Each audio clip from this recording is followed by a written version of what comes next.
Tipu trouble ಅಂದರೆ ಶ್ರೀರಂಗಪಟ್ಟಣದಲ್ಲಿ ಒಂದು ಅಲ್ಪಸಂಖ್ಯಾತರಿಗೋಸ್ಕರ ಒಂದು ವಿಶ್ವವಿದ್ಯಾನಿಲಯ ಸ್ಥಾಪಿಸಬೇಕು ಅಂತೇಳಿ ಕೇಂದ್ರ ಸರ್ಕಾರ ಒಂದು ಪ್ರಸ್ತಾವನೆ ಮಾಡಿದೆ. ಅದು ಬರಬೇಕಾ ಬೇಡ ಅಂತ ನಾವು ಇಷ್ಟು ತನಕ ಚರ್ಚೆ ಮಾಡ್ತಾ ಇದ್ವಿ. ಭಾಳಷ್ಟು ಜನ ಅದು ಬರಲಿ ಅಂತಾರೆ, ಕೆಲವರು ಬೇಡ ಅಂತಾರೆ. ಅದರಲ್ಲಿ ಬೇಡ ಅನ್ನೋದರಲ್ಲಿ ಮುತಾಲಿಕ್ ದೇಸಾಯಿ ಒಬ್ಬರು. ಬರಲಿ, ಆದರೆ ಅಭ್ಯಂತರ ಇಲ್ಲ, ಅದಕ್ಕೆ ಹೆಸರು ಮಾತ್ರ ಇಡೋದ್ರಲ್ಲಿ ನಮ್ಮ ಆಕ್ಷೇಪಣೆ ಇದೆ. ಟಿಪ್ಪು ಅಂತ ಯಾಕೆ ಹೆಸರಿಡಬೇಕು? ಈ ಥರ ವಾದ ವಿವಾದಗಳು ನಡೀತಾ ಇದೆ. ಶಫೀಕ್ ಸಾಹೇಬ್ರನ್ನ ಬೇಕ್ತಳೋಕ್ಕಿಂತ ಮುಂಚೆ ಅವ್ರನ್ನ ಮಧ್ಯದಲ್ಲಿ ಕಟ್ ಮಾಡಿಬಿಟ್ಟಿದೆ. ಅವ್ರು ನನ್ನ ಮೇಲೆ ಸ್ವಲ್ಪ ಕೋಪ ಮಾಡ್ಕೊಂಡಿದ್ದಾರೆ. ಸರ್ ಪ್ಲೀಸ್ ಕಂಟಿನ್ಯೂ ಮಾಡಿ ಸರ್. Thank you sir. ತಾವು ಪ್ರಶ್ನೆ ಕೇಳಿದ್ರಿ ಈ ಯೂನಿವರ್ಸಿಟಿ ಬರೋದ್ರ ಬಗ್ಗೆ. ಮುಖ್ಯವಾದ ವಿಷಯ ಏನಂದರೆ, ನಮ್ಮ ಭಾರತದಲ್ಲಿ ಎಲ್ಲ ಮುಸಲ್ಮಾನರಿಗೂ ಈಗ ಸಚ್ಚರ್ ಕಮಿಟಿ ರಿಪೋರ್ಟ್ ಬಂದಿದೆ, ಆಮೇಲೆ ರಂಗನಾಥ್ ಮಿಶ್ರಾ ಕಮಿಷನ್ ರಿಪೋರ್ಟ್ ಬಂದಿದೆ. ಅದು ಇಂಪ್ಲಿಮೆಂಟ್ ಆಗಿಲ್ಲ, ಅದು ಬೇರೆ ವಿಷಯ. ಅದು ಇಂಪ್ಲಿಮೆಂಟ್ ಮಾಡಬೇಕಾಗಿತ್ತು. ಅದನ್ನು ತಾವು ಹೇಳ್ದಂಗೆ ಮತ್ತೊಬ್ರು ಇವ್ರು ಹೇಳ್ದಂಗೆ ಮೂಗು ತುಪ್ಪ ಸುರಿಯೋ ಮಾಡಬಾರ್ದಾಗಿತ್ತು. ಅದನ್ನು ಸರಿಪಡಿಸಬೇಕಾಗಿತ್ತು. ಯಾತಕ್ಕಂದರೆ ಭಾರತದಲ್ಲಿ ಸುಮಾರು 25 ಕೋಟಿ ಮುಸಲ್ಮಾನರಿದ್ದಾರೆ. ಇವ್ರಿಗೆ ಹಿಂದುಳಿದ ಜನರಾಗಿ ಮಾಡಿ ಭಾರತ ಮುಂದುವರಿಯೋದು ಬಹಳ ಕಷ್ಟ. ನಮ್ಮ ದೇಶ ಪೂರ್ತಿ ಮುಂದುವರಿಬೇಕು.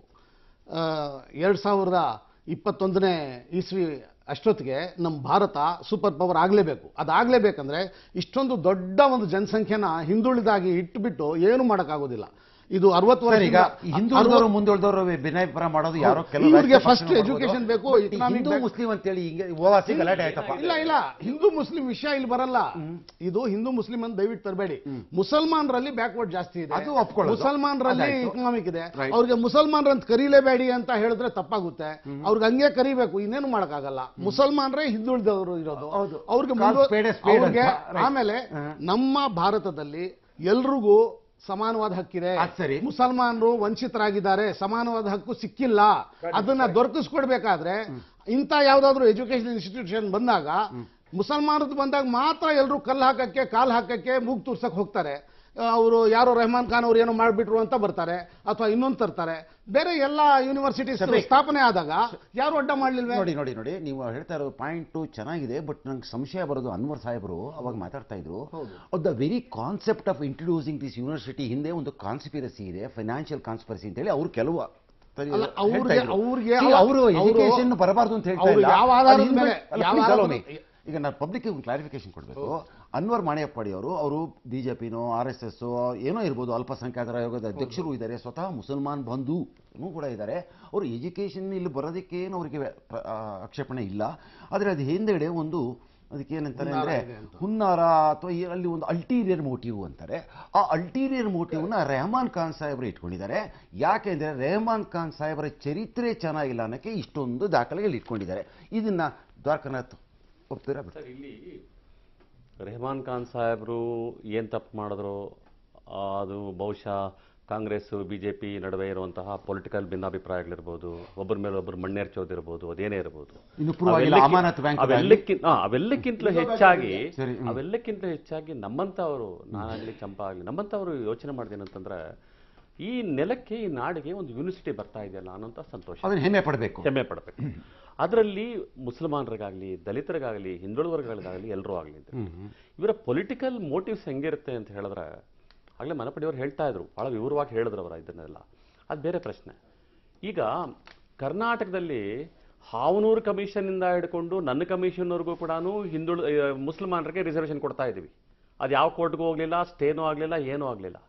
ಆದರೆ ಕೇಂದ್ರದಲ್ಲಿ ಕಾಂಗ್ರೆಸ್ ಸರ್ಕಾರ ಇದ್ದಾಗ ಇದು ಮಾಡ್ದಂಗಿರ್ಬೇಕು, ಹೈಕೋರ್ಟ್ ಸ್ಟೇ ಕೊಡಬೇಕು, ಸುಪ್ರೀಂ ಕೋರ್ಟ್ ಸ್ಟೇ ಕೊಡಬೇಕು, ಇದು ನಿಲ್ಲಿಸಬೇಕು.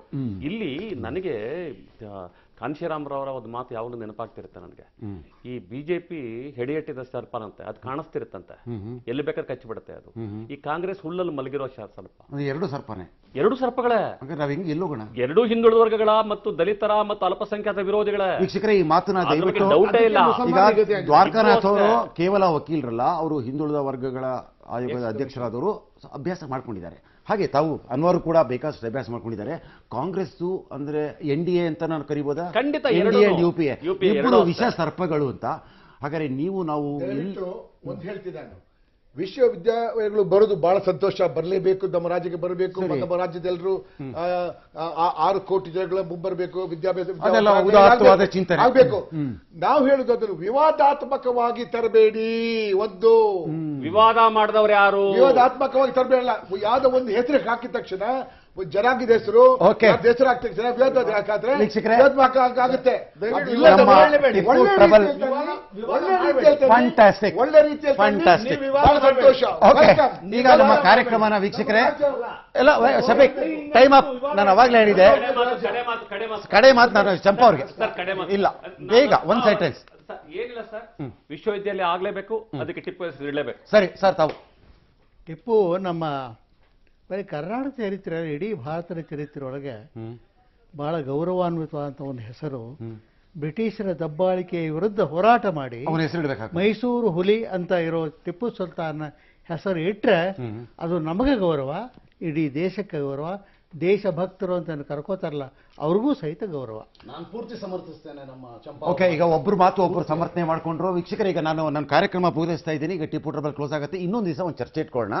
ಈಗ ವಿಶ್ವವಿದ್ಯಾಲಯ ಬರಬೇಕಾ ಬೇಡ ಅಂತ ಆಯ್ತಿದ್ದು, ಅದು ಒಂದು ಕಡೆ ಬಿಡಿ. ಹೆಸರಿಡೋದಾದ್ರೆ ಬರೀ ಟಿಪ್ಪು ಅಲ್ಲ, ಈಗ ನಾಲ್ವಡಿ ಕೃಷ್ಣರಾಜರ ಹೆಸರು ಹೇಳ್ತಾರೆ, ಅಬ್ದುಲ್ ಕಲಾಂ ಹೆಸರು ಹೇಳ್ತಾರೆ, ಶ್ಯಾಮ್ ಸುಂದರ್ ಹೆಸರು ಹೇಳ್ತಾರೆ. ಆ ಚರ್ಚೆಯನ್ನು ಇನ್ನೊಂದ್ಸಲ ಇಟ್ಕೊಳ್ಳಿ. ಯಾಕಂದ್ರೆ BIL ಹೆಸರು ಇದು ಏನಾಯ್ತು ಗೊತ್ತು ನಿಮಗೆ.